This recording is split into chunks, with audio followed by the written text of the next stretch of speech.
Hello အားလုံးပဲမင်္ဂလာပါဒီနေ့မှာတော့အာပူရှာပူလေးချက်စားဖြစ်လို့လာမျှဝေပေးတာဖြစ်ပါတယ်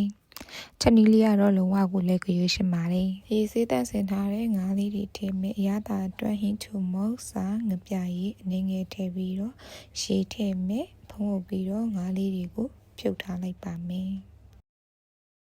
ဟင်းရချက်ဖို့ရန်အတွက်ဦးလေးကိုမြင်ကပိအနေငယ်ရှည်နေငယ်ထည့်ပြီးတော့ရေစူအောင်ထည့်ထားလိုက်ပါမယ်ရေစူလာပြီဆိုရင်တော့အမြုပ်လေးတွေကိုခတ်တုပ်လိုက်ပါမယ်ငပိနံလေးပြောက်သွားပြီဆိုရင်အစင်းသစ်ပြုတ်ထားတဲ့ငချောက်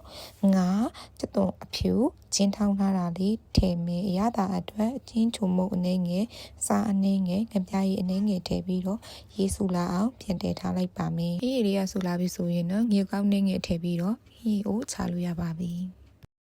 ငါအနှစ်လေးပြုတ်လို့ဖို့ရအတွက်ဆိုရင်ငရုတ်သီးတုံအဖြူချင်းတောင်းလာတာထည့်မယ်ငါအနှစ်ပြုတ်ထားတဲ့ဟာထည့်မယ်အရသာအတွက်ဟင်းချုံမုံအနေငယ်စားအနေငယ်ထည့်ပြီးတော့မုတ်တီဟင်းလေးထည့်မယ်ပြီးသားလို့ရှိရင်တော့ရေခမ်းသွားအောင်လို့ခဏလောက်ချက်ထားလိုက်ပါမယ်ရေလေးခမ်းသွားပြီဆိုရင်တော့အာပူရှာပူနဲ့တွဲစားဖို့ငရုတ်သီးအနှစ်ရပါပြီဒါဆိုရင်တော့ချက်ထားတဲ့ဟာလေးတွေကိုထည့်ပြီးတော့အရသာရှိရှိအာပူရှာပူလေးသုံးဆောင်လို့ရပါပြီ